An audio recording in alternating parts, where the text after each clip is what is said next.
Hey guys, how's it going? Tim here from Droid Life, and today we are looking at the all-new Samsung Galaxy View tablet on AT&T. This is Samsung's monster, whopper, gargantuan, Goliath, mastodon tablet that is soon available on AT&T with their 4G LTE network.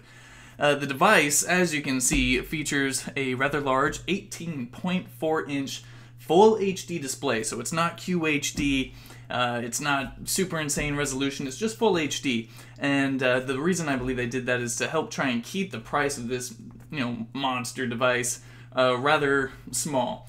So the device, I believe without 4G LTE connectivity, is $599, but on AT&T, if you sign up, say, for a 2-year service agreement with Directv, then you can get the device for $99. So however you want to get it, this is it.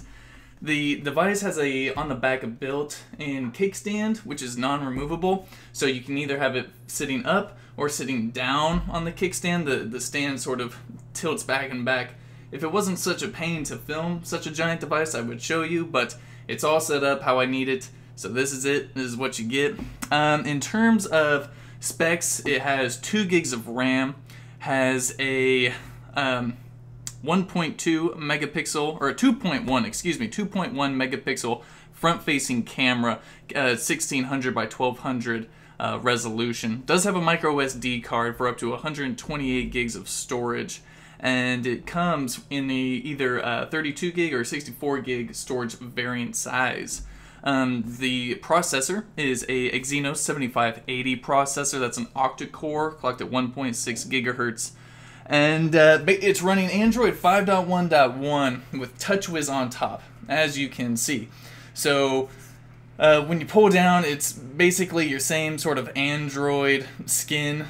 And we'll dive into the settings here so I can show you some of the specs. So right here, Android version 5.1.1. Don't know if you can see it. There it is, Android 5.1. And with TouchWiz, it does come with some of those special kind of proprietary TouchWiz features. For example, the multitasking is doable. So if you long press on sort of that multi-app button down here on the bottom left, you can choose which apps you want to multi-window. So say if we want Chrome open on one half, and then we want to watch a movie, say on this half, we can do that. So right here, it's got AT&T. We can quickly bring up Droid Life and see how that looks. And so here's Droid Life, totally usable, and we can also watch Kill Bill Volume 1 on the other half of the display. And there it goes. So you can do all of your multitasking and all of that. My Wi-Fi might be sort of not doing so hot right now. But when you have all that going, you can also, inside of an app, try and find one. For example, say, I think if we do Maps, then you have that, and then you can actually bring that down into a more manageable size, and then move that window wherever you like. So definitely nice in terms of being able to utilize such a large display. The big thing for AT&T, of course, is Directv, and Directv's big thing is NFL Sunday Ticket.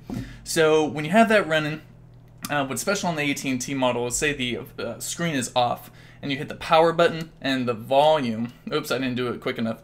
But when the display is turned off, power button and volume up or down, I believe. Volume up. So when you press volume up, that'll bring up the Directv sort of browsing guide and whatever you want to watch. So when you're hooked up on Directv, say I want to watch some Flip or Flop on HGTV, and this is all live TV, so I believe the basic subscription gives you access to 100 channels live. So again, my Wi-Fi has sort of been bad today, but you have quick access to all of your TV, and of course, if you have that special NFL Sunday Ticket, then on game day, this thing really comes in handy. I was able to use it this past Sunday, and it was a ton of fun. Naturally, FanDuel ad. What else is new? So when you bring up that Sunday ticket, you of course have the Red Zone channel. You can go through each individual game. I think it doesn't even matter which market. As far as I know, I was able to watch any game regardless of where it was taking place. And when you're watching, you got your stats and your standings, you got a fantasy hub, and then of course you can maximize the display and really kind of get in all that football action. So that's the Directv and the Sunday ticket aspect of it. Of course, you know, so games work rather fine. A lot of them don't fit well if they aren't built for sort of landscape wise. So when you have a game, say like Candy Crush or Fallout Shelter or something that's built for landscape, it looks just fine. It just pretty much expands it over the sorry, wrong way. It just expands it over the entire 18.4 inches. So everything looks basically fine. Again, full HD, so you know it's pretty crisp. Bird looks good. Everything looks good. Plays just fine. But other than that, it's just a really large tablet. It's an Android tablet. Nothing too special kind of built in to sort of take advantage of that, except for the multi-window and the multitasking and all of that. So that's basically a quick overview of the device. You know, to give you a size comparison. Here's my Moto X Pure Edition, which is, you know, a rather large phone, but compared to the Galaxy View, it's a rather small phone. I mean, there's my hand. So, it's a lot to take in, I know.